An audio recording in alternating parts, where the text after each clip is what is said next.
Schön, dass ihr wieder eingeschaltet habt beim Indiefilmtalk-Podcast. Es ist ja ein besonderer Anlass. Es ist die 200. Folge vom Indiefilmtalk. Also wir haben jetzt echt 200 Folgen über Filme und über Filmarbeit und über alles, was mit Film zu tun hat, gesprochen. Ja. Und das nutze ich mal, um den Ball dir rüber zu spielen. Weil diese Folge ist ein bisschen spannend aufgebaut. Diese Folge interviewst du mich. Genau, wir drehen heute den Spieß um. Genau. Heute bist du mal derjenige, der Fragen beantworten darf und der sich ganz entspannt zurücklehnen darf und ja, der sich auch mal auf die Schulter klopfen kann, denn du hast 200 Folgen, also 199 plus ganz viele Kooperationsfolgen, muss man dazu sagen, also eigentlich schon deutlich mehr als 200. Genau. Aber genau, heute sitzen wir in der 200. Folge zusammen und ich finde, das ist erstmal schon eine ganz tolle Errungenschaft, dass dieser Podcast schon so lange besteht und ich freue mich total, dass ich dir heute Fragen stellen darf. Ja. Zumal ich ja den Podcast von innen kenne. Ja, deswegen bin ich ganz gespannt, was du vorbereitet hast für Fragen. Ja, ganz gemeine Fragen. Ich habe auch natürlich noch eine Info zusätzlich, weil diese Folge ist zweigeteilt. Wir haben nämlich in demselben Studio, lustigerweise davor aufgenommen, aber ihr seht es danach, also Inception, mind-blowing, ein Gespräch gehabt mit Ivana Chubbuck, einer sehr bekannten Schauspielcoach und die Erfinderin der Chubbuck-Methode. Also da freue ich mich auch darauf, das kommt, wie gesagt, danach das Gespräch, ein bisschen detaillierter dazu, können wir ja danach nochmal drauf eingehen. Ja. Aber genau, deswegen, ich gebe gleich an dich ab, ich werde jetzt auch nichts mehr sagen, außer antworten. Nein, und freue mich auf das Gespräch. Ja, ich freue mich auch sehr. Also erstmal danke, dass du hergekommen bist. Ich habe lange überlegt und dann dachte ich, okay, ich komme doch, ja. Sehr gut. Hab ich nochmal Glück gehabt. So, also vor 9 Jahren hast du mit dem Indiefilmtalk begonnen und tatsächlich mich gefragt, wie kam dir die erste Idee so, hey, ich muss einen Podcast über Film machen?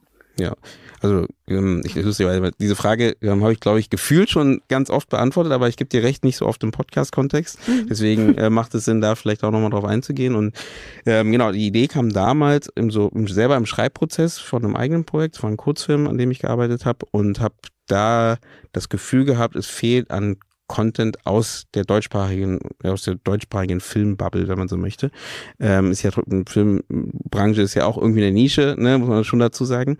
Aber ich habe mich da sehr viel mit verschiedenen anderen Formaten beschäftigt, die auch Podcasts und YouTube-Videos und so, die genauso Impulse gegeben haben in die Arbeit am Film. Also egal, ob es jetzt darum ging, um Schauspielführung oder wie schreibe ich besser ein Drehbuch, worauf kann ich achten und dann diese Idee von Lernen voneinander, das ist ja sowas, was, glaube ich, immer den Podcast immer begleitet, also zu verstehen, was andere machen und das dann vielleicht selber für seine oder deine Projekte nutzen zu können. Und das war so ein bisschen die Idee damals und ich weiß noch, die Idee kam irgendwann im Januar des Jahres und eigentlich war ich mir dann, also das war der Punkt, wo ich gesagt habe, ich mache das und hat es erstmal 4 Monate gedauert, bis ich es dann gemacht habe. Ne, weil man dann doch irgendwie überlegt hat, macht das Sinn, macht das Spaß, habe ich wirklich Lust darauf, wie macht man eigentlich, damals habe ich noch nicht selber so viel Podcast produziert, deswegen war auch die Frage, wie macht man das eigentlich und schafft man es überhaupt durchzuhalten? Weil ich glaube, von Anfang an war klar, wenn ich das mache, dann würde ich es gerne durchziehen. Durchziehen heißt jetzt nicht, wie viele Jahre, das weiß ich nicht, aber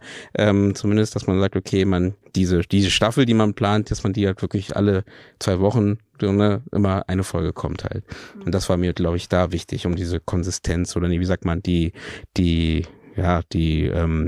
das Durchhaltevermögen vielleicht irgendwie durchzuziehen, keine Ahnung. Und diese 4 Monate, die es gedauert hat, hast du in der Zeit dann auch wirklich viel daran gearbeitet, das zu entwickeln oder war das eher so, okay, es hat so lange gedauert, bis ich dann einfach den Startschuss gewagt habe? Beides, also ich glaube am Ende ist ja oft ich finde immer so Projekte, sage ich auch bei Filmprojekten spannenderweise, ich finde immer, das ist immer so wie so ein Schneeball, der so auf dem Hügel ganz weit oben liegt, ne? Und dann kommt erstmal dieser Impuls, wenn man so will, kann man die kreative Muse, die einen küsst und sagt, okay, das wäre ein spannendes Format, ein spannender Film, ein spannendes Projekt oder wie auch immer. Und dann fängt man an, es zu zerkauen und drüber nachzudenken etc. Und dann braucht man irgendwie so einen Schubser, ne, wo man sagt, okay, jetzt fängt man an. Und wenn dann dieser Schneeball anfängt zu rollen, dann ist ja meistens unaufhaltsam, ne? Dann geht's immer weiter. Zumindest habe ich das Gefühl bei mir immer so. Ich weiß nicht, wie es bei den anderen ist. Und dabei, ne, wird er dann immer größer, weil dann irgendwie man lernt Leute kennen und dann fragt man die was, dann sagen die was und dann lernt man Leute oder kriegt man Ideen für, wen man halt da als Gast einlädt zum Beispiel. Und das ist so dieser Prozess, glaube ich, da gewesen. Das heißt, da war so ein bisschen die Idee, ne, wie soll der Podcast heißen, was für Inhalte möchte man eigentlich machen und was interessiert einen selber. Um dann am Ende zu dem Podcast zu kommen, den wir jetzt gerade haben. Und irgendwann ist dieser Schneeball eine Lawine. Und dann versenkt man da drunter. Genau. Also eine positive Lawine, würde ich mal sagen. Nee, aber genau, ich finde mal diese Analogie eigentlich ganz spannend, weil man halt einfach, es ist ganz oft so, weil dann ist sie so unaufhaltbar irgendwie, weil dann ist es so verselbstständigt. Ne? Genau, weil dann kommen die Fragen, ne, man fängt an mit der ersten Folge und dann redet man mit dem, dann empfiehlt der vielleicht einen weiter oder sie und dann geht's dann weiter zur nächsten Folge und dann ist es so ein bisschen, läuft's so irgendwie. Ja. Da kommen auch wahrscheinlich die Themen plötzlich auf einen zu. Genau, das ändert merkt, sich ja auch. Oder ist der Redebedarf, das wäre schon was, ja. Voll. Und sag mal, du meintest gerade schon Name, also wie kam denn die Idee, das Indiefilmtalk zu? Weil ich meine, wir wissen ja, wenn man die Folgen hört, es werden auch oft es wird über Filme gesprochen, die nicht unbedingt im Indie-Bereich zu verorten sind, aber du hast ganz bewusst diesen Titel gewählt. Ja, also ich glaube, da ist der Gedanke, also Nummer 1 ist ja so ein bisschen diese Indie-Szene, wie man sie kennt, ist ja in Deutschland oder deutschsprachigen Raum so ein bisschen anders als vielleicht in Amerika, wenn man so möchte. Auch vielleicht auch die Frage von, was ist Low-Budget, No-Budget oder High-Budget-Filme.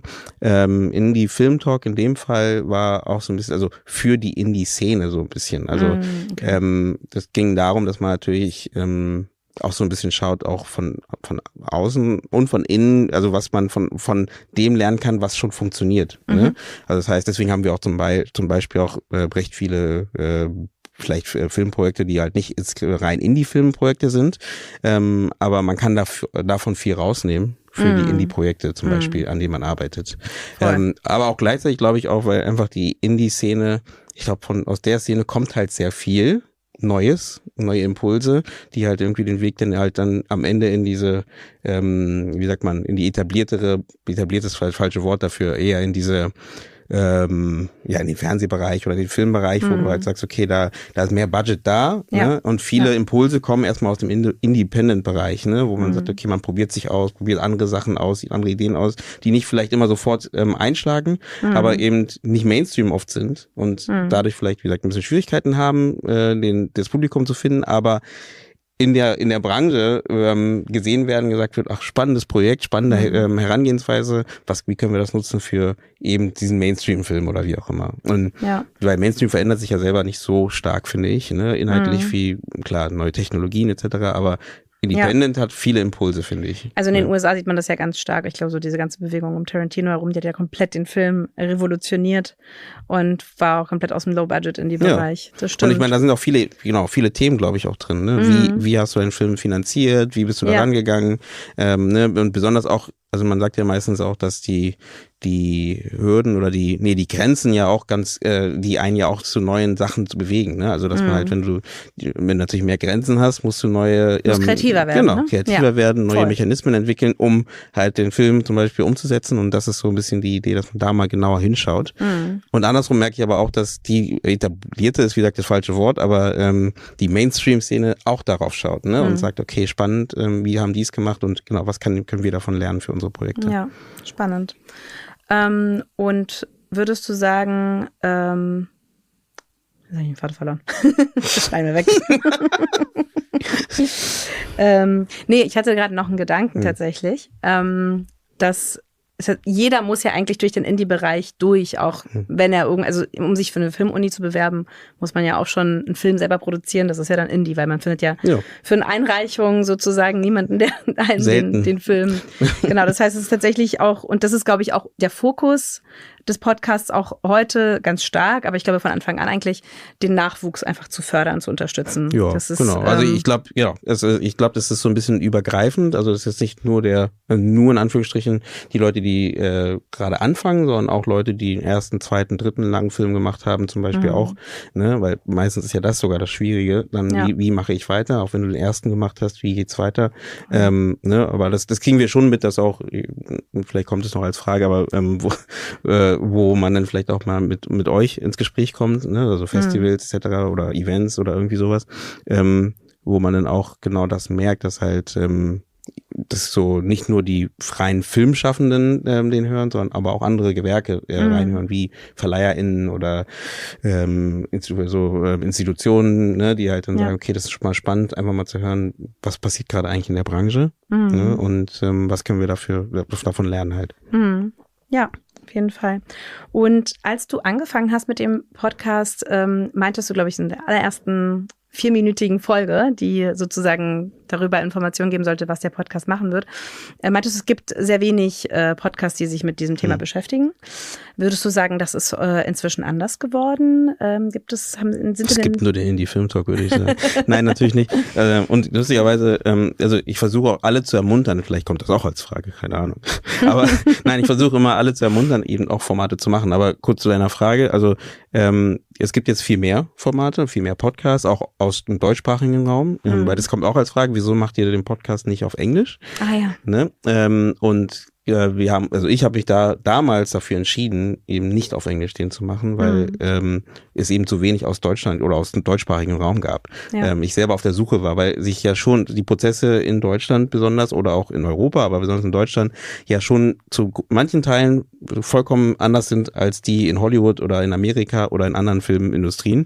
Und deswegen war mir wichtig, dass man das mal aufgreift. Ne? Und lustigerweise jetzt überlegt man schon wieder anders und überlegt schon, okay, könnte man es vielleicht doch auf Englisch machen, um nochmal andere Leute, die vielleicht auch zuwandern, beispielsweise so ein bisschen die deutsche Filmlandschaft so ein bisschen näher zu bringen. Ne?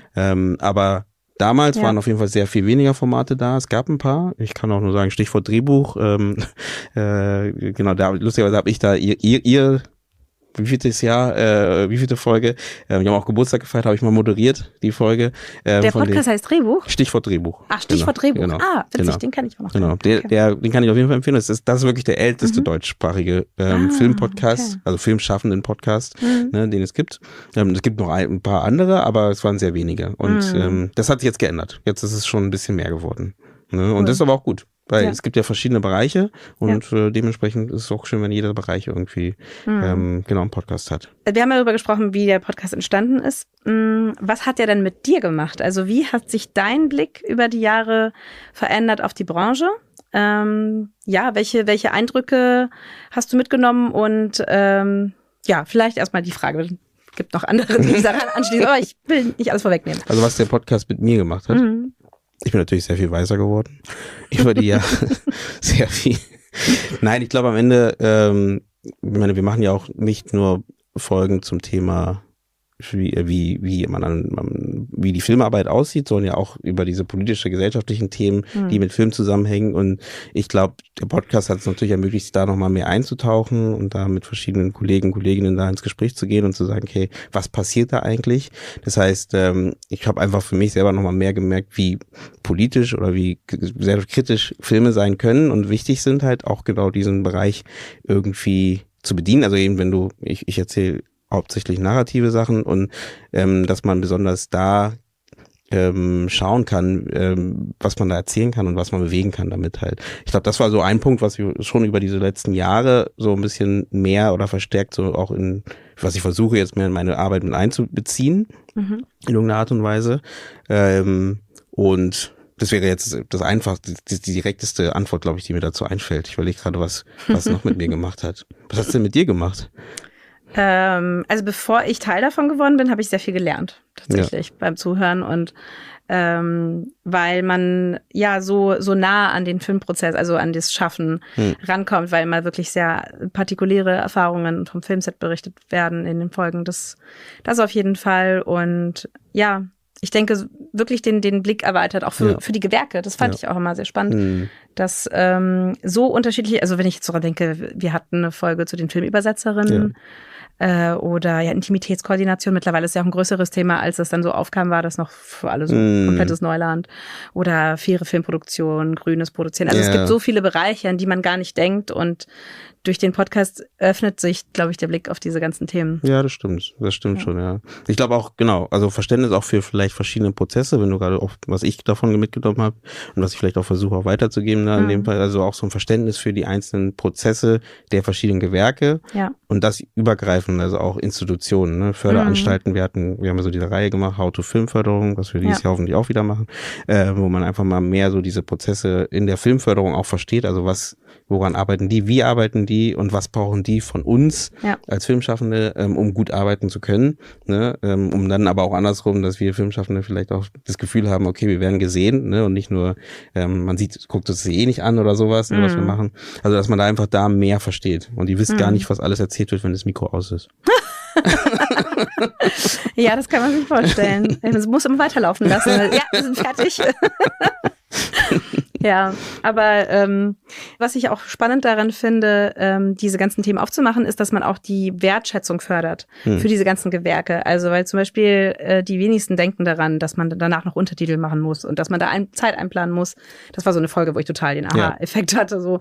Oder wie wichtig das Szenenbild ist und oder Make-up oder keine Ahnung. Ja. Also es ist häufiger so, dass auch gerade nach außen, auch gegenüber den Menschen, die sich nicht mit Film beschäftigen, immer Autorenschaft, Regie und Produktion irgendwie im Vordergrund. Natürlich die Schauspielenden sowieso im Vordergrund, aber da sind so viele mehr Gewerke dahinter und ich finde, das ist auch eine Aufgabe, die durchaus erfüllt wird durch den Podcast, dass man darauf den Fokus Ich glaube auch als Filmschaffende auch selber, also auch, dass man halt genau wie du, ne, also dass du halt selber auch merkst, also ein bisschen über deinen Tellerrand hinaus zu gucken, blicken, ne, also und es geht ja immer, oder oft geht es um dieses Vertrauen in die anderen Gewerke, ne? Also, dass wenn du jemanden hast, der oder die dieses Gewerk bedient, dann Vertrauen ihr gegenüber zu haben und zu sagen, okay, die weiß schon, was sie da tut. Und das ist, glaube ich, auch so ein bisschen was wir versuchen, immer über die Gewerke hinweg irgendwie diese Verbindung zu schaffen oder das Wort kollaboratives Arbeiten ist ja immer so ein Schlagwort dafür, weil am Ende, jetzt kommt so ein Floskel, ne, Film funktioniert ja nur im Team und aber stimmt ja auch, ne, und dass man das nochmal für sich wahrnimmt und ich glaube, das kann jeder für sich irgendwie, egal in jedem Gewerk man ist, da mal reinzuhören, das kriege ich auch immer wieder als Aussage aus von den Zuhörenden, dass man halt auch das Gefühl hat, ich wusste gar nicht, ich bin Schauspielerin zum Beispiel und habe mich mal genau mit so einem Bereich Kostümbild mal beschäftigt und okay, das funktioniert so da und da mal so einen Blick dafür zu bekommen, dann verstehe ich, warum vielleicht beim letzten Dreh das da schiefgelaufen ist oder gut gelaufen ist. Genau, und das ist, glaube ich, das, was wir versuchen irgendwie mit anzubinden. Ich nutze es aber gerade auch nochmal, um natürlich auch nochmal einen Dank an Susanne Braun auszusprechen, weil sie war ja auch lange Zeit Teil des Indiefilmtalk-Podcasts und ist es immer noch, nicht mehr am Mikro, aber sie ist immer noch da. Wird bestimmt noch hier oder da vorbeikommen, aber das war natürlich auch sehr, sehr, also sehr wichtig einfach für die Entwicklung von dem Podcast, glaube ich. Ja, genau. Ja, das hat eine andere Dynamik dann gehabt und ihr habt euch abgewechselt mit den Folgen und ja, das stimmt. Also liebe Grüße an Susanne an der Stelle. Genau. Hast du denn eine Erinnerung aus den 9 Jahren Podcast, die du besonders gerne in Erinnerung hast oder die sehr einschlägig war? Gibt es da sowas? Eine Erinnerung, die besonders einschlägig war. Ein besonderer Moment, ein besonderes Treffen oder ein so absoluter Aha-Moment. Eine gute Frage. Also ich fand natürlich spannend, wir hatten dieses 20 Jahre deutscher Film machen dürfen, in Kooperation mit dem DFF. Und das war auch eine sehr schöne und spannende Reise, auch mit Susanne in dem Fall, wo wir halt, uns einfach mal durch die 20 Jahre Filmgeschichte, deutschsprachige Filmgeschichte durchgearbeitet haben, gleichzeitig aber auch sehr stark über Zugänge gesprochen haben, über Diversität in der Branche und wie sich das entwickelt und da so einen Blick darauf gegeben. Und das fand ich sehr spannend, weil es einfach für mich auch sehr interessant war, nochmal da zu schauen, wie sich der Film einfach entwickelt hat und wie er sich vielleicht, was wir brauchen in der Branche, um neue Geschichten zu erzählen. Ich glaube, das war auf jeden Fall ein Thema, was ich sehr, sehr spannend fand. Und also ich finde natürlich alle Geschichten spannend, aber das, was nochmal so ein bisschen nochmal besonders hängen geblieben ist. Und wir hatten auch eine Folge zum Thema Diversität. Das war so nach George Floyd gemacht gehabt. Und das war auch, fand ich auch nochmal sehr wichtiges Thema einfach, aber gleich auch spannend nochmal tiefer reinzugehen und auch über genau diesen Missstand zu sprechen und da nochmal zu sehen, dass man halt, es gibt Beispiele dafür, auch in der Filmgeschichte oder in anderen Filmindustrien, wo man eigentlich davon lernen kann und das mehr bei uns mit eingliedern kann in den deutschsprachigen Raum, was bis heute zum Teil aber noch nicht, es wird noch mehr gehen, man wünscht sich noch mehr, so rum vielleicht gesagt. Aber genau, Prozesse, ich habe vorher von Prozessen gesprochen, und das ist auch ein Learning, was man mitnimmt, halt, dass sie manchmal, besonders wenn es diese gesellschaftlich-politischen Prozesse sind, dass sie Zeit brauchen. Und leider nicht so schnell gehen, wie man sich das manchmal wünscht. Ja, das stimmt. Aber weiterkämpfen. Auf jeden Fall dranbleiben. Ja, also man sieht ja sehr viele Entwicklungen, darüber sprichst du ja auch mit vielen Gästen immer, dass es eben gute Entwicklungen gibt, aber das noch nicht reicht oder dass auch eben die Sichtbarkeit für diese Projekte noch nicht so groß ist. Ja. Und da ist auf jeden Fall einige Luft nach oben. Da hattest du jetzt auch gerade schon den Punkt, was es in der Branche braucht, also dass du da auch viel mitgenommen hast von. Was ist denn deiner Meinung nach so, 1-2 Punkte, wo du sagst, das ist das, was wir akut gerade am stärksten brauchen in der deutschen Filmbranche? Ja, kommt mal wieder zur Floskel, ne? Nee, also was ja immer, und das sage ich ja nicht nur ich, sondern das ist das, was wir auch von unseren Gästinnen, aber auch gleichzeitig vielleicht auch von euch Zuhörenden auch immer wieder mitbekommen, ist das Thema Mut, ne? Vertrauen und Mut in neue Stoffe. Deswegen sage ich Floskel, weil das ist jetzt nicht, ist nicht eine neue Erfindung, diese Aussage, sondern das ist, glaube ich, zieht sich die ganze Zeit durch, besonders in der Zeit, wo viele Produktionen jetzt gerade auch noch ein bisschen strugglen, auch wegen Geld und Co. und Finanzierung. Und da dann halt diesen Mut aufzubringen und offen zu sein. Und das, lustigerweise geht es durch die Bank weg. Also nicht nur die Filmschaffenden sagen das, die Redakteurinnen sagen das, die Filminstitutionen sagen das. Also alle wollen mehr Mut. Aber bei anderen, nicht bei sich selbst. Genau. Aber das ist ganz spannend. Denkst du eigentlich, dass Mut, also ist das nicht ein deutsches Thema irgendwie? So man spricht ja auch von The German Angst. Vielleicht nicht umsonst. Also andere Länder sind da vielleicht schon ein bisschen, die gehen mehr Risiko ein, wagen mehr, sind vielleicht ein bisschen mutiger. Ist es deiner Meinung nach ein deutsches Problem? Ja, ich glaube schon. Ich glaube, das ist auch, es sieht sich ja nicht nur in dem Filmbereich, es sieht sich ja in allen Bereichen durch, ne, dass man eher weniger dieses innovativ, also ich will ja nicht sagen, dass man in Deutschland nicht innovativ ist, ne? Ich will eher sagen, dass man halt ich glaube, man ist vorsichtig und ich glaube, genau, und das ist, glaube ich, so ein bisschen, also auch, wir haben auch keine Kultur des Scheiterns, ne? Also dass wir auch Scheitern zelebrieren, ne? Wo wir sagen, gut, dass du das ausprobiert hast, wir haben super viel davon gelernt, lass uns schauen, dass wir das mal mitnehmen und dann nochmal anders machen halt. Das heißt, Scheitern zu feiern und dann zu sagen, okay, es geht weiter. Ne? Und das haben wir hier nicht so wirklich entwickelt in den letzten Jahrhunderten. Nein, und deswegen glaube ich schon, dass man, ich glaube, das wäre sowas, was man braucht. Und ich glaube, das hängt auch damit zusammen, ne? Dass man halt einfach auch Angst hat, neue Sachen auszuprobieren. Oder einfach mal zu sagen, wenn man jetzt aufs Publikum schaut, ne, das Publikum versteht das. Oder lass mal was Neues probieren, wir kriegen das schon hin, wir müssen nur vielleicht ein bisschen mehr arbeiten, aber das Publikum wird es verstehen. Und diese Sorge hat man, glaube ich, schon. Ja. Und das macht es, glaube ich, schwierig. Und am Ende ist es ja wie immer ein System, ne? Dementsprechend geht es dann durch das ganze System durch. Das heißt, dann dann hält man sich auch zurück, wenn man die Möglichkeit hat, Geschichten zu erzählen, als Autorin diese Geschichte zu erzählen, weil man denkt, es klappt ja eh nicht, dass die durchkommen. Erzählt dann vielleicht dann doch wieder die Geschichte, die jeder, wo man weiß, okay, die will jeder hören oder die hört so. Und das ist so ein bisschen gleich mit diesem Mutbegriff gemeint. Ja. Klar, aber wie gesagt, das sagen alle, ne? Also es ist jetzt nicht so, dass man jetzt, also es fühlt sich immer an, als ob nur wir als Filmschaffende sagen, wir brauchen mehr Mut und die Redaktionen sagen das nicht, sondern sondern das komme ich so mit, dass alle sagen, wir brauchen das. Die Frage ist, wo fängt man an? Und die Frage ist, genau, ich bin immer noch der Meinung, wenn 1-2 Projekte es schaffen, das zu zeigen, dass da nachgezogen wird, ne? Aber es ist wie gesagt ein System, ne? Also dementsprechend ist es natürlich schwierig. Es funktioniert aber auch wahrscheinlich nicht, wenn man dann diese 2 Projekte einfach die ganze Zeit nochmal imitiert. Das sind ja manchmal auch Dinge, die funktionieren einmal, wenn man es gewagt hat, aber wenn man das Gleiche nochmal versucht, ist es... Ich meine jetzt nicht dasselbe nochmal, sondern ich meine, oder das Gleiche nochmal. Man muss immer weiter offen bleiben und diese Offenheit, die würde man sich mehr wünschen. Ich meine eher mit sowas wie, dass diese mutigen Projekte, was auch immer das ist, dass man, wenn 1, 2 solche Projekte halt den Weg finden zur Masse, ne? Ja. Durch eben, meistens gehört ja mehr dazu als nur der Film ist gut, sondern alles, was mit das Wort Audience Building und Audience Design ist ja immer so ein Wort, ne? Alles, was damit zusammenhängt, wir hatten ja letztes Mal auch im Prinzip Familien, ne? Das Thema, wo es im Impact Producing ging und genau, wo es darum geht halt, dass man halt eben nachdem der Film gemacht ist, auch nochmal einen riesen Aufgabe hat, den Film halt natürlich zu vermarkten und nicht nur die gängigen Wege geht mit den Filmen, ne? Also die man ja schon kennt, sondern vielleicht nochmal schaut, ob der nochmal in anderen Bereichen irgendwo Platz findet. So, und das ist, glaube ich, dann das, wo dann vielleicht so ein Film Platz finden könnte. Ja. Wir kommen jetzt nochmal zu einem anderen Thema, und zwar das Produzieren des Podcasts an sich.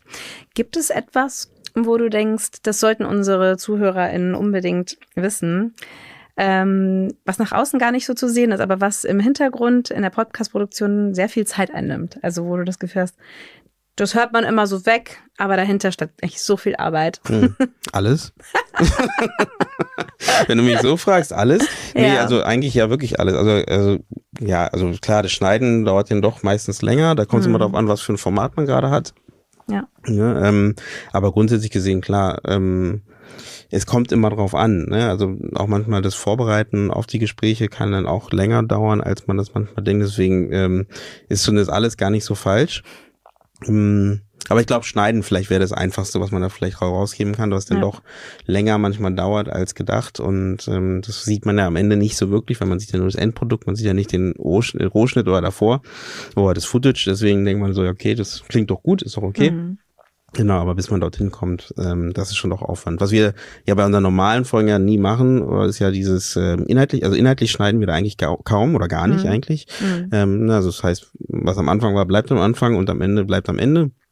Ja, wir schneiden aber schon sehr detailliert, also ganz oft so Ams und also solche oder Sachen Versprecher oder Versprecher. Wird alles rausgeschnitten und natürlich klar, wenn der Gast sagt, okay, das habe ich falsch ausgesprochen oder irgendwie sowas, das natürlich auch. Ja. Aber wir versuchen halt so den Inhalt so, wie sagt man, natürlich wie möglich zu lassen. Ja. Ne? Und genau, das machen wir schon. Aber ich glaube auch, das ist auch eine Stärke von auch über die Jahre, wo man den Podcast jetzt macht. Und dass wir auch versuchen, diese Sicherheit auch dem Gast zu geben, ne, dass halt, also wir werden jetzt nichts drin lassen, wo du dann denkst du danach, okay, jetzt toll, dass ich das so gesagt habe oder so, sondern wir versuchen da immer darauf zu achten, dass es dann halt, weil wir auch aus der Branche kommen, dass wir wissen, okay, so eine Aussage kann man machen, aber ist vielleicht jetzt nicht verständlich oder könnte man auch falsch verstehen, ne, und da bin ich auch so, dass ich dann sage, okay, dann muss man da vielleicht mal gucken, entweder man redet nochmal oder man schneidet. Was man auch bedenken muss, also da steckt viel Arbeit dahinter und es wird wenig gesehen. Also Podcast hat auch einen gewissen, also kostet auch. Und wir stellen es ja trotzdem den Hörerinnen kostenlos zur Verfügung. Hier kommt der Werbeblock. Nee, aber es gibt ja mittlerweile viele tolle Angebote, die der Podcast über das Podcasting oder über die Inhalte der Folgen hinaus anbietet. Und ja, vielleicht magst du noch mal kurz was dazu erzählen, was wir für die UnterstützerInnen, die der Podcast hat, auch anbieten darüber hinaus. Genau, also ich glaube, hier ist wichtig zu wissen, genau, also ich habe auch immer den Podcast als mehr als nur in Anführungsstrichen der Podcast gesehen, sondern schon dieses Community bildend und gleichzeitig aber auch, ich habe es mal als Module genannt, die man halt für Filmschaffende halt mitentwickelt, ne? Also zu gucken, was braucht man denn selber, was brauchen aber auch die Kolleginnen bei der Arbeit und zu schauen, ob man da irgendwie unterstützen kann, ne? Also ich mag ja den Gedanken des Unterstützens oder dass wir gemeinsam halt an dem Projekt arbeiten. Das heißt nicht nur an dem Filmset, sondern auch was die ganze Arbeit dahinter angeht. Und das ist dann auch das, was dann so ein bisschen kumuliert in sowas wie den Deadliner, den wir jetzt rausgebracht haben, als ein Tool, dass wir sagen, falls die es noch nicht gesehen haben, es gibt halt ein Tool, was wir entwickelt haben, das letztes Jahr rausgekommen ist, wo man einen Überblick über die Filmförderungen bekommt, also alle Filmförderungen, die es gibt, auf einer Seite mit den Deadlines aufgelistet, und ja, dann kann man die Möglichkeit nutzen, um da wirklich sich da, ich sag's gerade so, strategisch halt an die Filmförderung ranzugehen. Und dass man halt nicht immer auf die einzelnen Seiten gehen muss oder alle Newsletter irgendwie abonnieren muss, sondern wirklich genau sieht, okay, passt das zu meiner Region, passt das zu meinem Projekt, passt das zu mir, dann kann ich da einreichen. Man reicht nicht über uns ein, sondern man weiß genau, wann es ist, und dann könnt ihr dann weitergehen auf die Seite oder ins Gespräch gehen mit der Filmförderung, um da ins Gespräch zu gehen, einzureichen. Genau. Und das ist so ein Tool davon. Da entwickeln wir auch noch weiter, auch an dem Tool, aber auch an anderen Tools, wo wir merken, okay, da fehlt einfach was. Ne? Und also es fehlt einfach was in der Branche, und wo man manchmal selber nicht versteht, wie kann es denn sein, dass es irgendwie immer noch nichts gibt irgendwie, und ich meine, sowas wie Filmförderung ist ja einfach essentiell für ein Filmprojekt, und da sagen wir, okay, wenn es da was gibt, was man machen kann, dann machen wir das, ne? Und wir machen ja auch Events noch zusätzlich, ne? Wenn wir dann irgendwie Workshops haben wir ja auch manchmal immer hier und da, wo wir sagen, okay, dann können wir nochmal vertieft auf ein Thema eingehen, wo wir merken, okay, da fehlt's, da braucht man noch was. Ja. Auf jeden Fall. Und ja, das ist eine super Überleitung zur letzten Frage tatsächlich. Schon? Ja, wo siehst du den Indie-Film-Talk bei der 500. Folge, und was sind die Dinge, die du noch realisieren möchtest? Also sowohl was die Folgen angeht und die inhaltlichen Themen, als auch Angebote, die du noch gerne ausbauen würdest. Also ich habe ja ein Dachgeschoss im Blick, ein Studio im Nein, wo sehe ich die Indie-Filmtalk bei der 500. Folge, hast du gefragt? Ja. Gute Frage. Da habe ich noch nicht drüber nachgedacht. Ich glaube, genau, soweit habe ich noch gar nicht geplant. Ich glaube, was schön wäre, wenn man das Thema Community noch weiter ausbaut, dass man sagt, okay, also ich würde gern mehr in den Austausch mit den Kollegen, Kolleginnen gehen können, ne, dass man halt wirklich sagt, okay, ist es nicht nur wir erzählen oder nur der Gast erzählt, sondern es kommt auch noch, ihr habt die Möglichkeit da, ne, gegenzufragen etc. pp. Da sind wir so ein bisschen am Schauen, ob wir da formattechnisch irgendwas machen können. Es gibt ja Discord, müsste man vielleicht noch sagen. Das ist gut, danke, dass du es ansprichst. Genau, es gibt Discord, das ist so ein bisschen unser Community-Hub, ne, wo man da in den Austausch gehen kann, um da halt genau auch wieder derselbe Gedanke, Austausch zu gehen und voneinander zu lernen. Ne, wenn man selber an irgendwas hängt, wo man denkt, ich weiß nicht genau weiter, oder auch sich vernetzen möchte, oder man braucht für ein Projekt, das passiert auch mal wieder bei so Veranstaltungen, dann fragt man uns oder trifft man uns und sagt, hey, kennt ihr denn jemanden? Wir brauchen gerade jemanden für VFX, keine Ahnung, ne? Und dann können wir auch nochmal überlegen, ob da irgendwie ob wir jemanden kennen. Also wie gesagt, darum geht's eigentlich. Es geht um Community, es geht um Austausch, es geht um dadurch besser werden. Und deswegen solche Formate, da bin ich so ein bisschen am Schauen, ob man das weiter ausbauen kann. Lustigerweise, dieser Staffel würde ich gerne ein bisschen mehr über Geld sprechen. Also genau, vielleicht ist das auch spannend nochmal zu erwähnen, weil die Folgen, also bevor über Geld, aber die Folgen kommen meistens aus Themen, wo wir denken, okay, das ist halt wichtig für die Branche, klar, aber auch wichtig, wo wir sagen, okay, wieso redet man zu wenig über genau dieses Thema? Wir suchen meistens nicht die Gäste für die Folge, sondern die Gäste kommen danach, also das Thema steht dann und dann sagt man, okay, wer könnte denn dazu passen, wer könnte dazu was sagen? Auch spannend, ja. Ne? Ich finde diese Herangehensweise eigentlich ganz spannend. Klar, die ist jetzt nicht die beste Herangehensweise, wenn es um viel Reichweite geht. Weil da hast du halt natürlich sehr viele verschiedene Themen, zwar in der Nische Film, aber trotzdem sehr viele verschiedene Themen und jetzt nicht nur Stars da, ne, die da sitzen, aber am Ende sehe ich es ja um und sage, okay, diese Person, die wir einladen, ist ein Star für dieses Thema. So sehe ich das halt in dem Moment. Und deswegen ist diese Person halt eingeladen und redet dann halt darüber. Und das ist meistens wertvoller für das Thema als andersrum, meiner Meinung nach. Genau, und deswegen, da kommt der Bogen zu dem Thema Geld. Und da schauen wir auch, wen können wir da kriegen. Wenn ihr Lust habt, sagt Bescheid.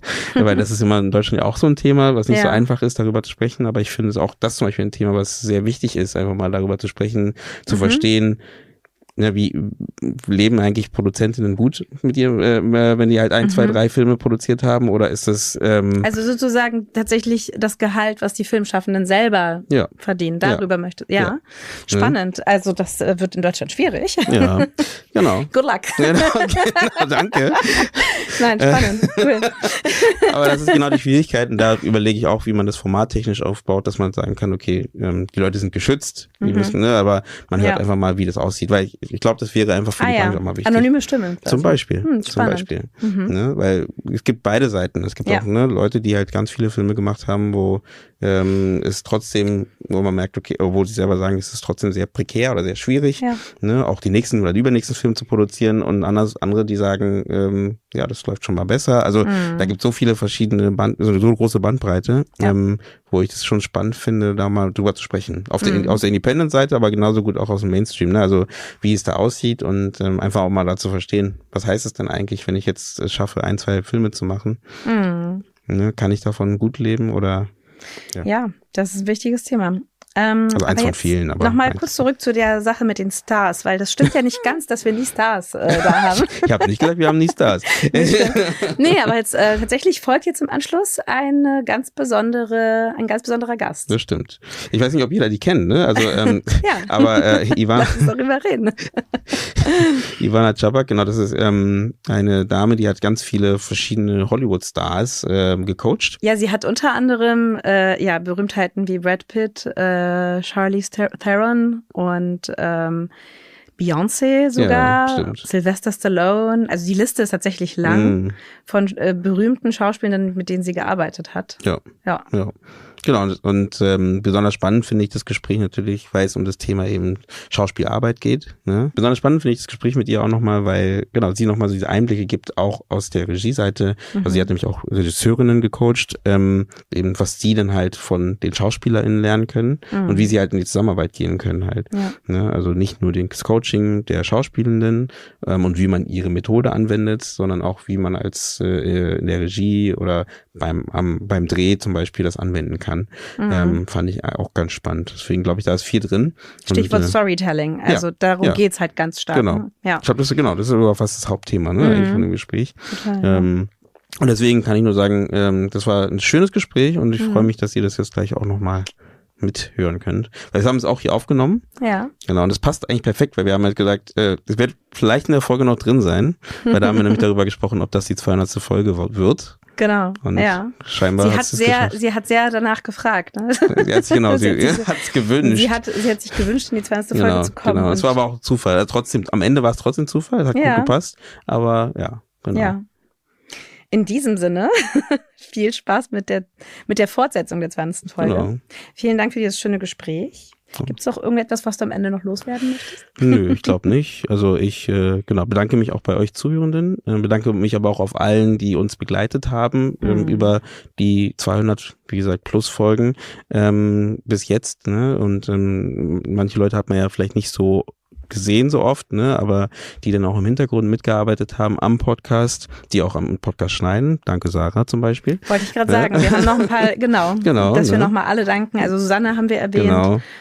Und jetzt Antonia ist mit dabei, jetzt für den Deadliner zum Beispiel, die da schaut, dass die Daten alle aktuell sind beispielsweise. Und ich versuche gerade, aber ob ich alle jetzt hier, Bianca Rausch zum Beispiel, die habt ihr auch nie so live mitbekommen. Filmwissenschaftlerin, die uns auch, ich glaube, ein Jahr lang begleitet hat. Und noch viele mehr. Das würde jetzt dauern, jetzt alle aufzuzählen. Aber das soll jetzt natürlich nicht wertvermindernd sein, sondern eher ist einfach nur, ich hebe euch alle hoch in dem Fall und sage danke für den Support. Und auch an alle KollaborationspartnerInnen, ne, mit denen wir zusammengearbeitet haben bis heute, und hoffe, dass wir das jetzt weiterführen können für die nächsten Jahre, und ich hoffe auch, dass ihr weiterhin Lust habt auf den Podcast und dass wir schöne, weitere, interessante Folgen produzieren können. Sehr schön. Vielen Dank. Dann hören wir uns wieder. Tschüss.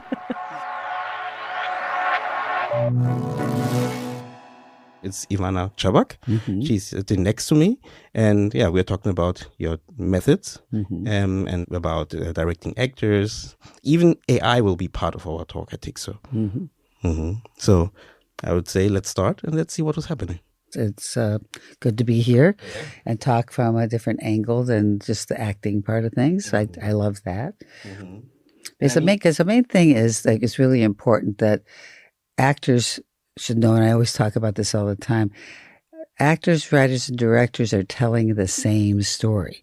We're not telling different stories. Mm-hmm. So what happens is that actors can sometimes have their own point of view about something, but that's not telling a story together. You can't tell two different stories, and then the end project won't work. So the vision of the director has to be facilitated by the actor. And then the writer, oftentimes the director is the writer, but even when it's not, the writer has certain themes in mind that need to be presented from the reason why he wrote the script in the first place. And then the director has to have a vision based on the themes that have been presented to him from the writing. And then the actor has to help facilitate the visions that are coming from the themes that come from the director and the writer's point of view. And this way, we're telling a uniform story that has a beginning, middle, and end, and a natural and organic arc to it. We are directly into our talk, right? That's what I do. That's how I roll. Just go right in there. It's like, it's times if we're talking about indies, there's no time. I've been a part of guerrilla filmmaking, where the actors dress in a car. There's no dressing rooms, and it's like you catch shots. Yeah. It's called guerrilla filmmaking, and so you just wait till there's no cops there, and you go like, okay, grab the shot. Yeah. Guerrilla shooting. Don't get a permit. We don't need a permit. We just got to grab that shot. I mean, we start directly, but maybe to jump a little bit back, and for the people who don't know who you are, maybe you can. What? Yes, it still happens. What is your job? What do I do? Okay. No, what are you doing now? Now he's talking to you. But what do I do, like, basically as my purpose? Yes. Well, I'm an acting coach, but it's more than that, because my philosophy of my technique, the Chubbuck technique, is based on taking your pain, your traumas, your dramas, your insecurities, your fears, and then using them as opposed to the usual thing that happens with that information, which is to be defeated by it or to be self-destructive, but to rather use it as fuel to overcome and win with whatever your objective is. And so it's a very powerful fuel, your pain. And most people, most of humanity uses it to fall apart, to be lethargic, to stop the forward motion of their journey because they feel defeated so easily. But this way of working is to say the character, or from the writing point of view or the directing point of view, we got to look at what is the spin. There's always a life lesson in everything. There's always some version of information, a resolution that you're trying to find, and then ultimately finding catharsis. So I always say you have to find the choices that will allow you to resolve, solve, evolve, and ultimately find catharsis. And then this way, it's a journey of hope, because too many people feel in this industry that if they just make it really dark and edgy, that people are going to think it's cool and it's great, but it's not. It's really about people exploring hitting bottom, and then how do we find our way out of that to a great place, not just managing life, but exploring greatness because of it. And if you look at most people who are really important people, whatever they do, politicians, artists, heads of corporations, they didn't have it easy. These are the people that, like they said, not only am I going to win whatever I want in spite of you, but because of you.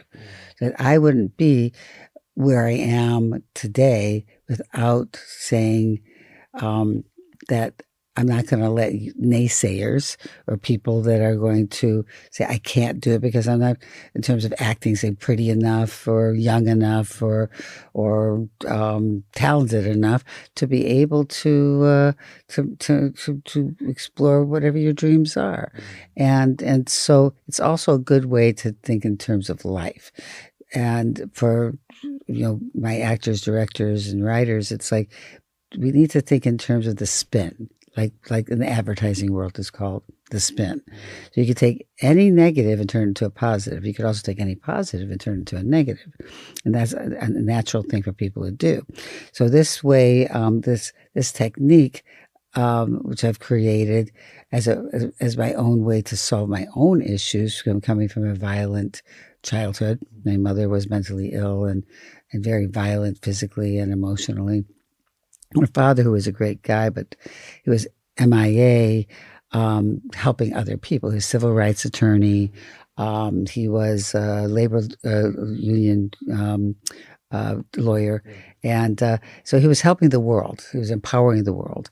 And so he was busy taking care of other people, but not us, And so it was like a protection, fear, constantly fight or flight my whole childhood, never knowing when she was going to lose it. And then all of a sudden, the I don't know if we can swear, but the shit hit the fan. And you just never knew when that was going to happen because she was cray-cray, So therefore, it became, dying because I almost died of couple of drug overdoses because that I went to self-destruction as my choice, or actually make the spin and say, how do I benefit and create having my dreams come true? That was a very long version of what do I do? What do I do? Right? Yeah. One long run-on sentence, I would say. Yeah. How did, maybe you said it already, I know, but for our audience here too, what was your way into the industry? Because we have this question for all our guests here. So I would like to ask you that too. Well, I grew up in Detroit suburb. And it was, I had nobody who I knew. I decided I took any film classes I could find, but this is Michigan. I didn't have a whole lot. And so I said, I really want to be in this industry. So 20 years old, I moved to Los Angeles. And I was extremely naive. I got caught up in a lot of bad people who were taking advantage of a young, naive girl. But I kept saying, I'm not going to let them win. I'm not going to go back home. I refuse to go back home. I'll die first, but I'm going to have my dreams come true. So in the same way as Brad Pitt, who had 3 jobs, had no money. Yeah. He worked in class, and it was like any money he had, he'd say it was for acting class. So I worked at a supermarket, and I was in classes, and the best day was like 2.5 years coming into. I actually got a job within 3 weeks of being there, but I didn't work again for a year. Mm-hmm. But the job was really bad, and I don't want to say what it is. I don't want you guys to look it up because it's really, really bad. Okay. This thing, the cheerleaders was a part of the title, but it wasn't a porn. It was just a really bad movie, And so, but that's how I got my SAG card, and I just kept I just kept going and kept going, and just study, making risky choices. Pushing the envelope, taking the chance that people will say you suck, but really just going, I believe this would be a choice that would be more provocative. If you play it safe, you get safe results. So, provoking whatever, just because that was what was going on with me in that particular point in that day. And I'd go, you know what? I want to explore the notion of how to overcome what I was going through my auditions, And so it's, sometimes really bad feedback, sometimes really good feedback, sometimes booking jobs, and just never saying die. You're never saying that the world that tells you no is an opportunity for yes. I mean, it sounds like something you would put on a sampler, but the point is, you put it on your book. I think so. Yeah, it's in the book. Yeah, we got a book here. You can read all kinds of things like that are so damn clever. Okay, so. Yes, you brought a new book with you. Did I? We can use that to do that one time. Maybe we can look at that one. It's a new book. This is a 20-year anniversary, updated and revised with 20 years worth of new revelations, new exercises, new ways of thinking. Like, for example, when you play a killer, or when you write or direct a killer being killed, is to not think of it as actually killing a person or killing yourself like you're being killed in the ground, but be thinking of it about energy kills, it's called. It's one of the new concepts. The energy kills would be the idea that we're not killing off the person, but we're killing off the energy that they say. I'm going to do a substitution of my mother, who always told me I was stupid and ugly, and that voice still stays on my shoulder. So I'm going to kill my mother, but I'm not killing my mother. I'm killing the energy of the voice. So I don't have to listen to that voice that makes decisions that are very make me feel bad about myself. And so. And then when you get killed, it's like I'm trying to get the person that actually created the problem, as that's the substitution of my killer, is killing off. I had one person who used the situation was that she had to be in fear for her life, and then she gets killed. That the energy kill was for her that her mother, who's a very fearful person, that she imitated and mirrored her mother's fear, that she had her mother. Kill off the fear that she had inside of her so that it becomes a positive that normally is considered a negative, and it becomes something like it happened when I worked with James Franco on Spider-Man 3, when the death scene is a short death scene, but people talk about it because we didn't make it that I'm just like dead forever, in the ground, but we made it be something that was an energy kill, and the energy kill was, I'll give you the personalizations, but I'll give you what the character would think. Yeah. And so I don't have a reason to live anymore because my father's dead, who I worship. I fell in love with my best friend, girlfriend who doesn't like me, and it was my best friend I screwed over. Father, right? Huh? That the best friend killed the father, too. Yeah, but also is still the best friend's girl. So that's right. The boy code. You don't do that. Okay, it's like verboten, German word. Okay, right. Yeah. But anyway, so and so we made it about thank you because I'm nothing left here. So thank you for killing me was our inner monologue.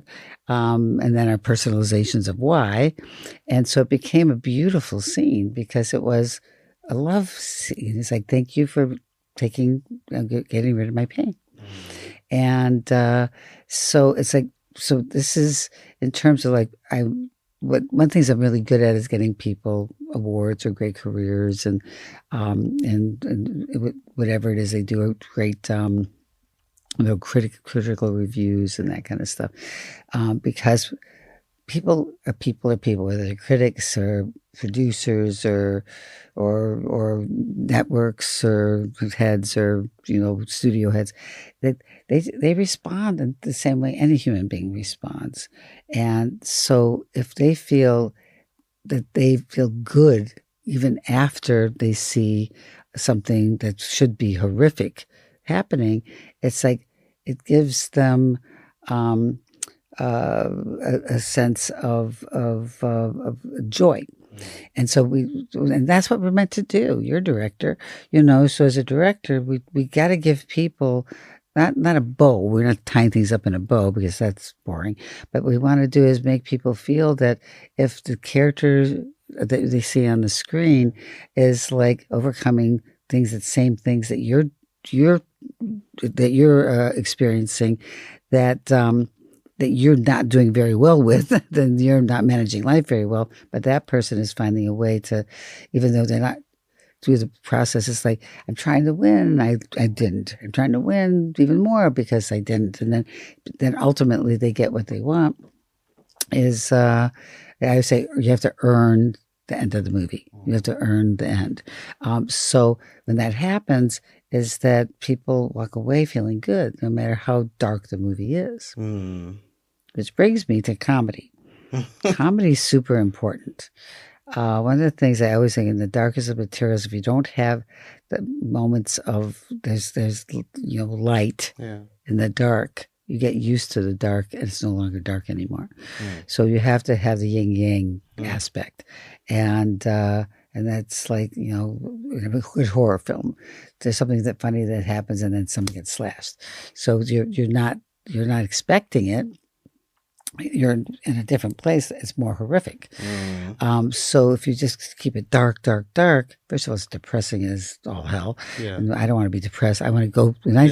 I want people to stay on the channel or not walk out of the movies or tell people don't bother to see this is depressing as hell, is to be able to feel that there's some sense of joy that we've inspired as artists, from the point of view, writer, director, actor.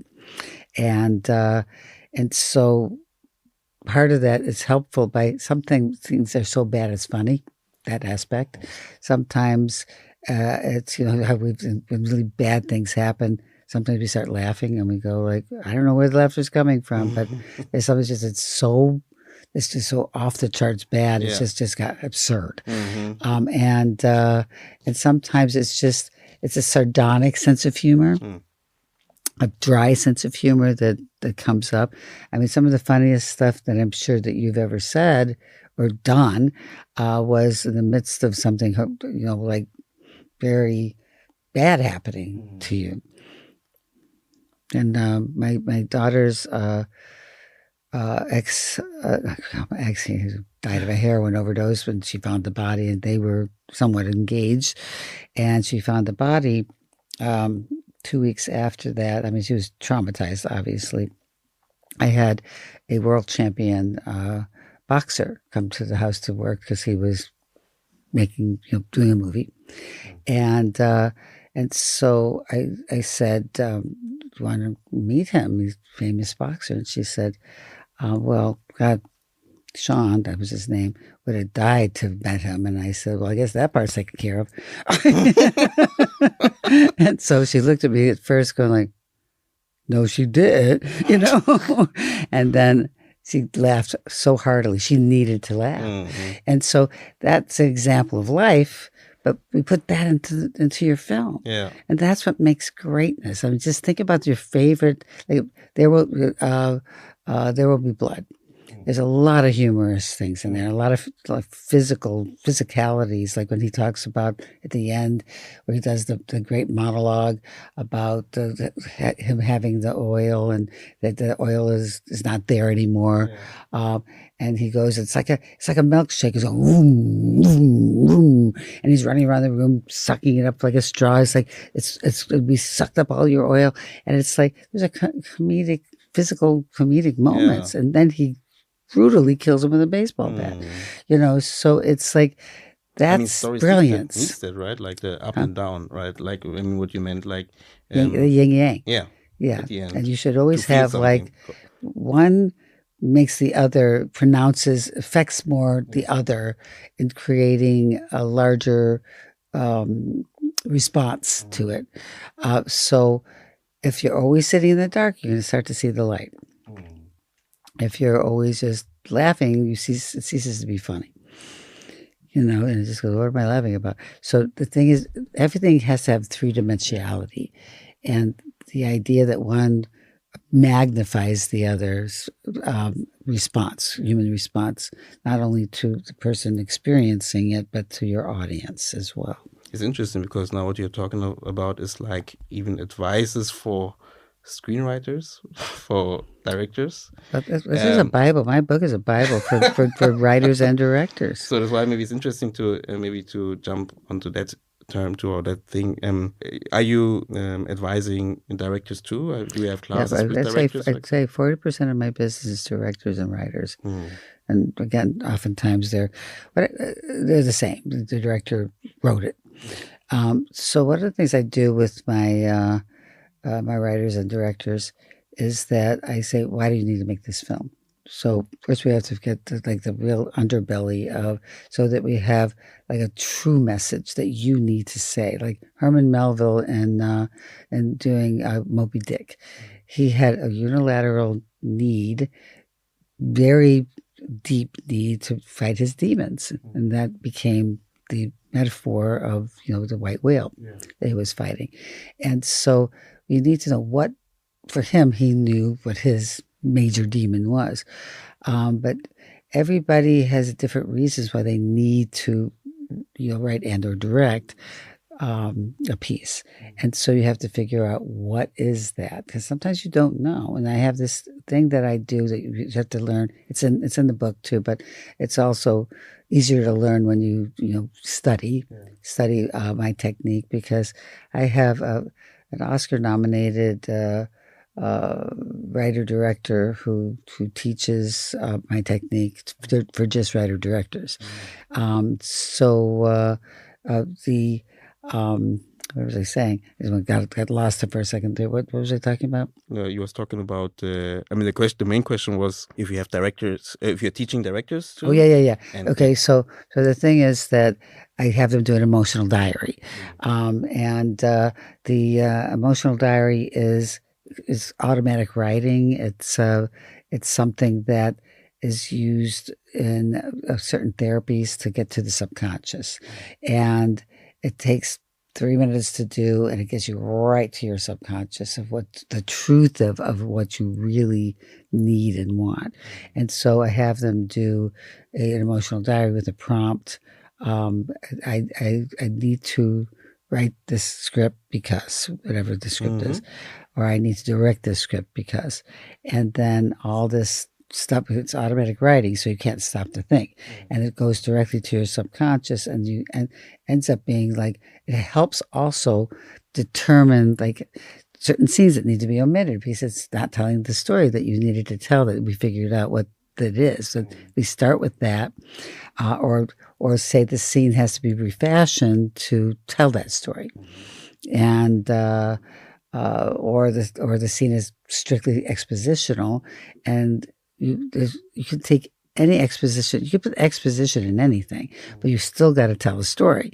So you have to find a way to put the exposition in so we know what we're watching, because exposition is important, but not to make it its own animal. It has to be part of the active, proactive movement. Yeah. What you would say directors could or must understand if they're working with actors? I would like to go to the acting part in the work of actors. I mean, first of all, directors have to stop giving the shot lists to their actors, and then I'm going to shoot it this way and shoot it that way. And then you will. I can't tell you how many of my star actors have decided not to work with that person because they did that. Okay, you got to be actor friendly. You got to talk about. So what does that mean? Is the question. Well, you need to tell them why you need to make this movie. And for example, with Monsters Ball, and Mark Forster, the director, was like, it was to me initially. We were talking about, me and Hallie were talking about like what the movie was about in terms of from a point of view of her character, but I couldn't understand why Mark Forster is from Switzerland. Why would he need to do a movie about a black woman in the South in America, especially coming from Switzerland, which is, they don't really understand the whole racism thing, especially in America, which is it's its own animal of racism. It's really awful. It's awful everywhere, but the point is, it's really bad. I mean, with the lynching, Ku Klux Klan is invented there, and that kind of stuff. The history. So one of the things, so he came over to the house, and me and Hallie and him were in the living room, and I said, okay, first of all, why do you need need to make this movie? That's always my first question. And he said because his brother had committed suicide the year before. He didn't know his brother was in that place. And he felt like he needed to understand why his brother needed to do that to making this movie. And I went, oh, okay. This movie isn't about racism. And then you think about it, it's about Hallie's husband dies in death row. Her son dies in a car accident. The man she falls in love with, his son kills himself. And he, the commonality of pain of them falling in love. He's there for her during the son's, death, as well as she loses her job. That's a death in losing a job. She's going to be evicted, which is also another version of a death. So this whole thing was really about managing death and loss. And so it's, so then it became, all these new choices came into play of two people trying to manage that as together, and that's became the love story based on his need. That's why I say actors, writers, directors have to work together as a unit telling the same story. But what's interesting again about like not trying to make a depressing end, because at the end she comes to find out that he knew her husband, and he never admitted to that. She finds that out. She goes into a rage. And I said, we can't end a movie. It's a love story. We can't end a movie where she's yet another bad thing happens to this person. It becomes very depressing. So I said, let's look at this as like she goes into the rage because she feels betrayed.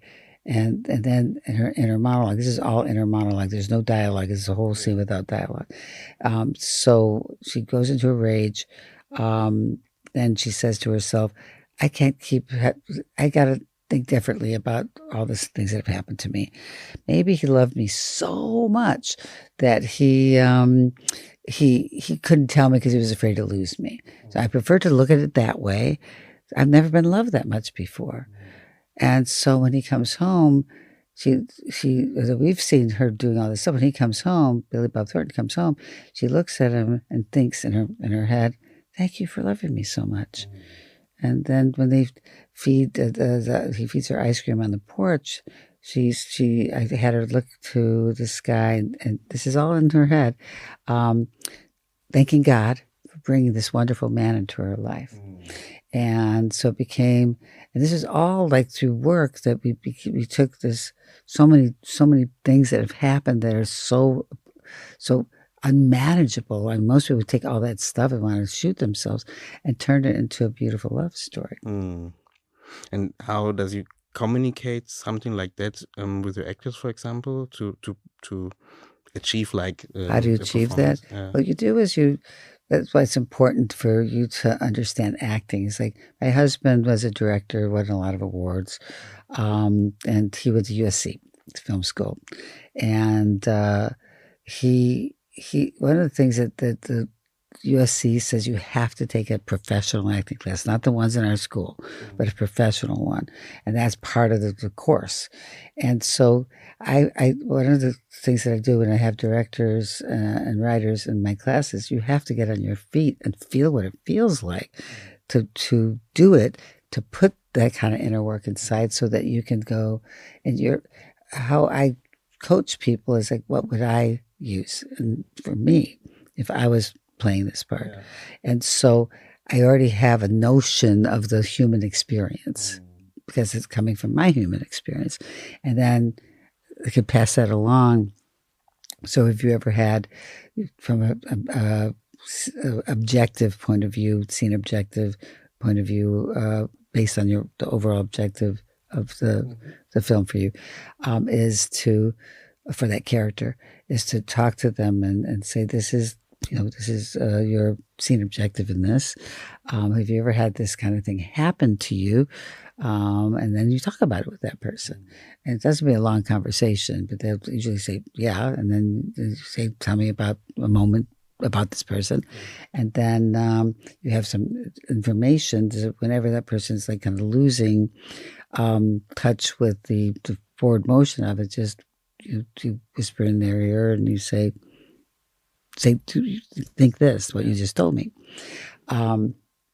Giving them a forward motion of movement, like a beginning, middle, end with the objective. And then also having a substitution of so that's just real for them, because that's an easy way to get there. Just be thinking of something that's a similar kind of thing that's happened to you. And oftentimes, what you, during the rehearsal part of it, like stuff, people talk, you have people either have one-on-one conversations with the actors, or what you would do is like do it as a group and everybody knows each other's stuff. And then you just like say, use this. It's really easy. Boom, boom, boom. Especially in indie, you have to be boom, boom, boom. My husband did an indie with Christopher Walken. And basically he was, he picked him up from the airport limo. And he said, you have 30 minutes for me to get from the airport to ride to get into Hollywood from the airport to convince me to work with you. Because, again, star actors, you want that star actor that's that makes a bank. It says you need that star actor to make a bank. You got to talk acting talk. And so, again, not the shot list. This, that turns actors off. But he talked about what his character's objective was. He talked about the inner makings of someone in that particular character, and what makes somebody. It was a gangster. Why would a person be a gangster? What would be a child? What would be the childhood base of why a person would need to feel like they need to get their power back by being someone who is above the law, and all that. And so, and then talking about, do you ever feel that way in your own life? And then Chris was talking about how he felt, without giving his personal stuff, exactly those feelings, some family stuff.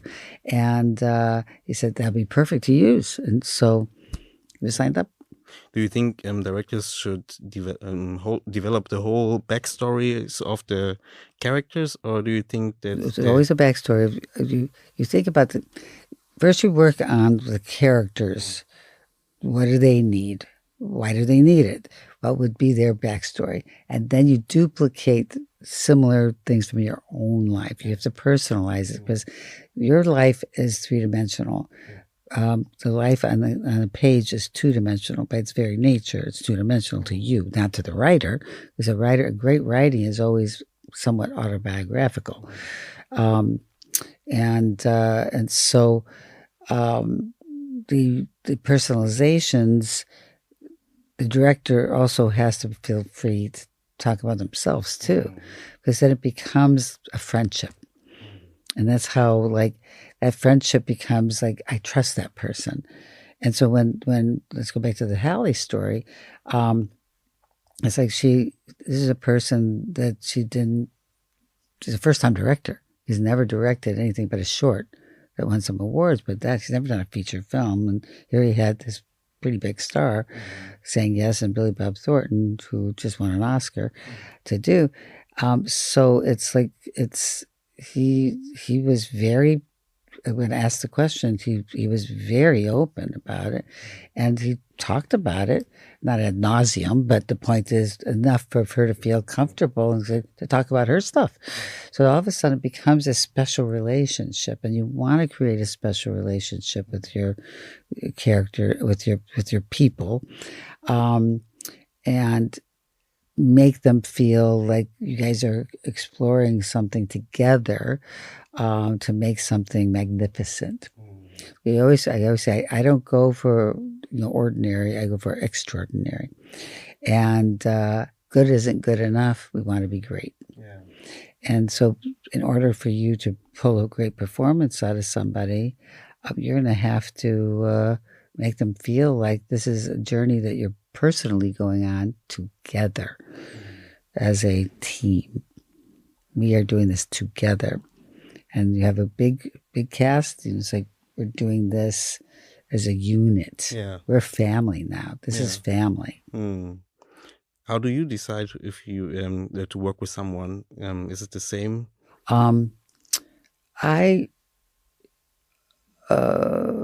Initially, when you first start doing anything, you take whatever. Like an actor should just take whatever they're. If you book something, take it. Yeah. Okay, so unless it's like against your religion or whatever, something you have a problem with. But then you got to a point. So we were working with Brad Pitt. He got to a point where it was like he needed to make a decision, because the next decision would be stupid if he picked something that was going to bring him down, because he was like trajectory up. So now he had to be careful about what he picked. And you get to that place. So same thing. You mean roles would you pick, or roles. people who he's working roles? Roles, okay. roles. Roles, people who's working, everything, the whole 9 yards. So I got to this place where I just take anybody, because who was I? And then you build up a reputation, and then you can start picking and choosing. But you have to be, I just say I'm busy a lot, because it's just, why I wouldn't want to work with someone is because it's just an intuitive feeling that they're not going to be open. It's going to be too much work. And I love what I do, and I want to keep loving what I do. And when it's pulling teeth, it's like not fun anymore. Yeah. And so it could be a big star that comes to me, and it's just like, you're not going to be fun, but I don't tell them that. But I'm just like saying, I want us to have fun together. I want to laugh together. I want to cry together. And that's what we do. When it really becomes an important friendship. That's why I'm asking, because for me it felt like it's not all about, but it's a big part is this personal relationship. It's really a big part of it. Yeah. That's why the shot list thing doesn't work. Yeah. It's very dry, and it's like, I don't care how you shoot it. It's just like, tell me how you feel in your heart, We're artists. Let's start there. Art comes from our soul, from our heart. And the thing is, let's talk about AI for a second. People say that AI is going to take over the arts, and I said, it's certain kinds of things like superhero movies, that kind of stuff. Sure, that's probably going to happen. However, you can't take away soul. They'll never be able to imitate soul. You could write something that sounds good, but it doesn't have the soul. So it's never going to be Stevie Wonder, and an AI version of the kinds of stuff that he did. There's never going to be like in the great, It's a Wonderful Life, and all the things that, it's from the performances to the directing to the writing. It's just an amazing film, and AI can never come up with that film. They could come with the concepts of things, but the things that really creates greatness is soul, and it will never. It's a machine.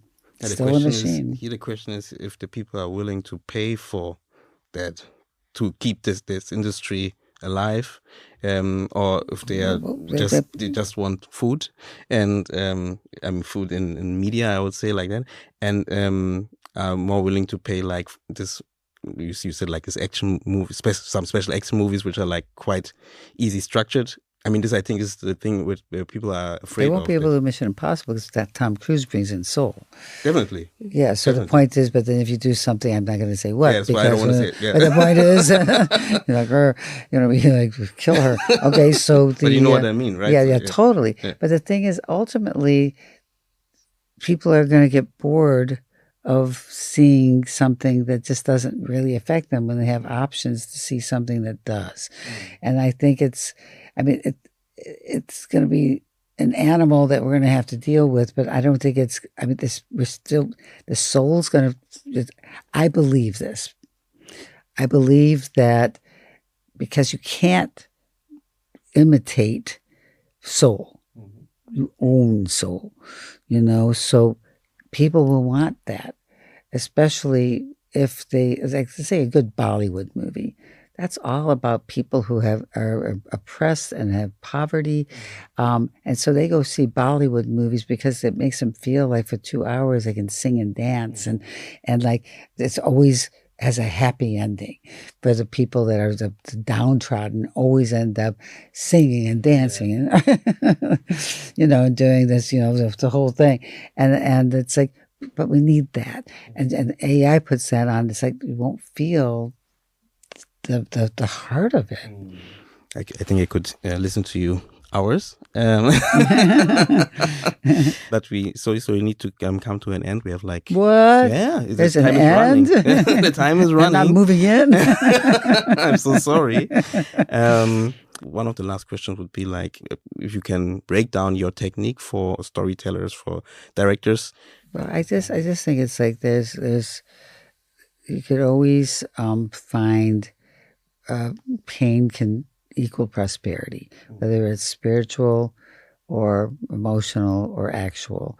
And so the thing is that we want to always make sure that we find ways to give people hope through our work, because it's an obligation of the artist, whether it's coming from the point of view of acting, writing, or directing, to make your audience feel when they've seen your film or TV show or play even, that's not what the show is about, but the thing is it's like that they walk away feeling good. And that's our jobs. That's what an artist's obligation and job is to do, is to help people feel good in a very divisive world. And it's cyclical. It's like it always is going to happen where things are going to get really bad, and then if we find our world is better, and then it gets bad again. But that's the history of history, So we need this. We need us. Us is important.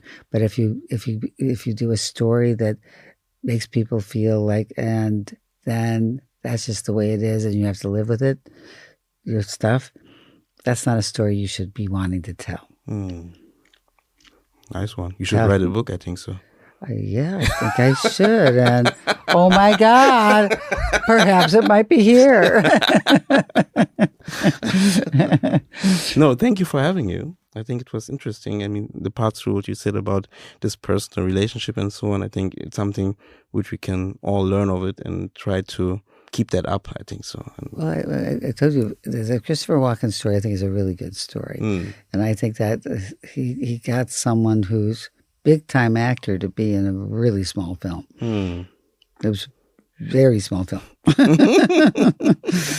So it made money and that kind of. I mean, Chris was great in it because he's a great actor. But to get someone that's that good, and to be able to do this is a podcast for indies, right? And so that's why you need to. That's why it's important to create that relationship. But the book gives you a way to do that. And once you learn how to just read the book, it's also an audio. So if you don't like to read, you can listen to my voice, the dulcet tones of my voice, speaking my book. I also ad-lib a couple of jokes in there because I asked them, can I put some jokes and ad-lib in there? And they said, sure. So I laugh, I cry, I do it all. It's an experience. But I think the most important thing I want to leave with here is no matter how much time you've given to this industry and it just feels like it's time to give up, that's when the greats never ever give up, because the thing is that you're always going to have something that's going to get in the way, and sometimes it takes more time, and sometimes you have like a lot more.